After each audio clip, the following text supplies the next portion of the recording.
With the recent pullback when it comes to this space, a lot of people have been wondering, what does Onyx even have planned moving forward? Well, they recently made a post in regard to that. Did you know that they recently made a post saying, what do you think will drop next? So apparently they're planning something already, despite the market conditions not doing the best.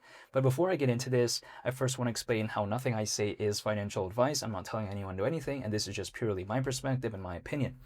So Onyx recently made a post kind of elaborating maybe what their plans are moving forward, at least alluding to that. They say how we keep shipping updates and products that improve the Onyx ecosystem. What do you think will drop next? It could be a whole host of possibilities, but did you know that below that they put an emoji that said soon? And even below that, they put a picture of like a question mark. So apparently something soon. Keep in mind, this is already on top of seeing the mainnet of Goliath, their layer 1 blockchain launch this year. Not to mention, we saw Onyx AI Agent version 2. And also on top of that, we're seeing the improvements they're making when it comes to the wallet. So in the grand scheme of things, after all that, Onyx is saying, you know what? There's something next, apparently. And maybe it might be soon. Who knows? So they're kind of making this ambiguous post, I think, to make the community, I suppose, a little bit curious. Like, again, what will they be dropping next? Who knows? Could it be a new product? Could it be a new update? We truly don't know. But the fact that they even care and are already thinking about the next step, I think it showcases that their mindset isn't a short-term mindset, not even a medium-term mindset. It's more so of a long-term mindset. If their mindset was very short-term, I think that Onyx, as of right now, would be hiring a celebrity or an athlete or putting some random advertisements on a billboard. I think they'd probably do that if their mindset was more of just trying to, create the most hype possible. But it doesn't seem that way to me as of right now.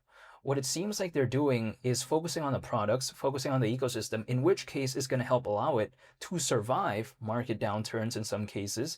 And I think it's just going to make it a lot better for its longevity, because a lot of developers out there, they care about where they want to build later on, especially if the market were to pick up.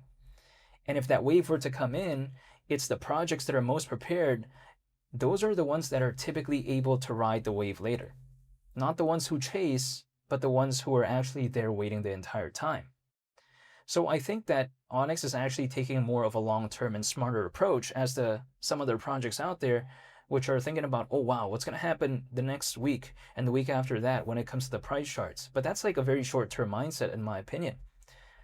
When it comes to Onyx, it seems to be operating a little bit in a different way, which I don't mind, because I think about it as well in the long term. I like these type of projects that are more so focused on the long haul. Keep in mind as well, Onyx being at a market cap of around 180 million, it's not necessarily such a bad thing. Now, am I saying that this is the bottom? No, I'm not saying that. There's no way I can know that. But what I like to do is I just dollar cost average only once per month. That's it. Now, this is not telling anyone to do anything, but that's what I do. That way I keep it consistent. I try to keep it more so of a long-term thing and not trying to find the best moment. I'm just trying to find consistency. That's it. With Onyx having almost 147,000 holders and yet being at a market cap of below 200 million, doesn't that showcase just how strong the community is still as of right now? I think that kind of is, because other projects out there, the amount of holders dropped down like in the tens of thousands. I mean, a lot of people left.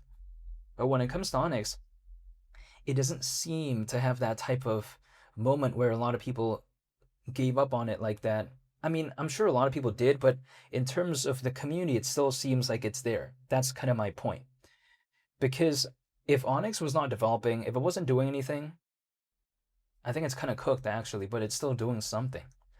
Now, a main point of contention is that people usually like to tell me that when it comes to Goliath, again, it's layer 1 blockchain. They say, who cares about that? The Stellar blockchain exists. And they say that the Stellar blockchain has more fans, more notoriety, and better adoption. True. But we have to consider, the mainnet of Goliath literally launched this year. So it hasn't had years to kind of showcase what it's really capable of. Not to say that it's going to overtake Stellar. I don't think so. I think there's no way that's happening, at least in the foreseeable hypothetical future. But it doesn't really need to. I mean, okay, let's say I make a car company, which this is just a pure hypothetical. Does it have to be as big as Toyota? No, right? I mean, a lot of car companies out there are nowhere near that massive, but they're considered like a very amazing success by many people's standards. So when I take a look at Onyx, it doesn't need to overtake Stellar. All it really needs to do is kind of just become this option C or option D when it comes to Stellar. And that's already more than fine, in my opinion. In the year 2025, Onyx peaked at around $1 billion in terms of market cap.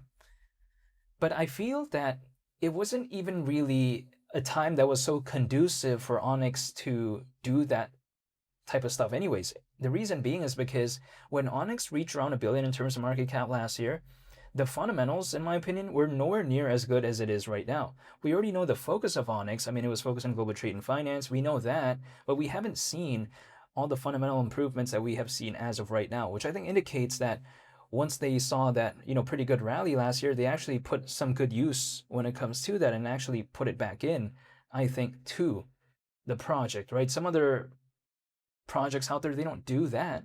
They spend it on random nonsense, but I just don't see it here. I feel like when it comes to Onyx, I think fundamentally it seems ready to me, but what is missing? It's a hypothetical altcoin season or a big change in market sentiment. But in order to see that, it requires me waiting. So I'll gladly wait. If a project I feel like is fundamentally pretty sound, I don't mind waiting for a change in market sentiment. But that's my mindset currently. And when it comes to Onyx, if it could just survive, if it could just make it, in my opinion, especially if we were to head into an altcoin season, hypothetically, if let's say it could just maintain its positioning being a top 10 project within the global trade and finance space as of right now, there's really nothing else that I think it needs to do beyond that, because as of right now, again, it's top 10 in terms of the global trade and finance space. We do know that historically, the global trade and finance space, which is being headed by Stellar and Ripple in terms of the most popular ones, that niche right there, that market is really popular, typically if the market were to pick up. Onyx is top 10 within that niche. It's very difficult for a project within the top 10 in a popular niche to randomly be forgotten about if the market were to pick up. Usually they're really remembered. Usually they see some of that attention in some cases. So Onyx, all it has to do right now, I think, is just maintain its top 10 positioning within the global trade and finance space, and that's it. It doesn't need to overtake XDC. It doesn't need to overtake Ripple. It doesn't need to overtake Stellar. Just maintain that. And I think, it's all good if Onyx could do that. But again, that's a big if. But with the developments they're doing as of right now, it wouldn't surprise me if they could maintain that sort of top 10 position.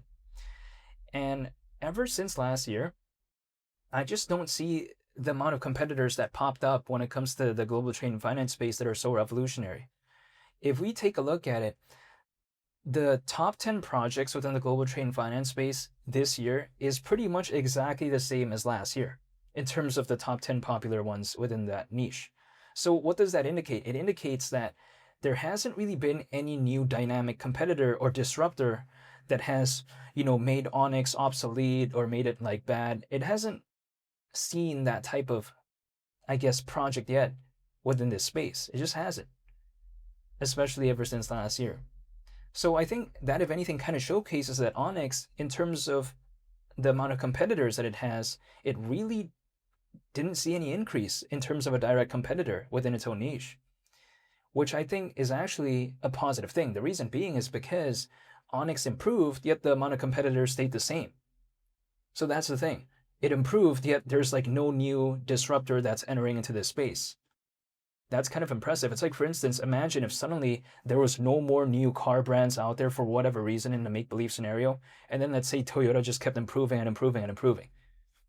That's like so fantastic if that was the case, but that's not usually how it works in real life, right? Usually we see new car brands coming in and stuff like that. But within this niche, there actually really isn't that many that appeared, at least that are even that famous. So again, why would I not be happy here? If anything, I'm just gonna wait, stay patient. That's really about it. I just want to say thank you for watching, and I hope you all have a very nice day. It's been Lee the Captain. I'm out. Peace. Bye.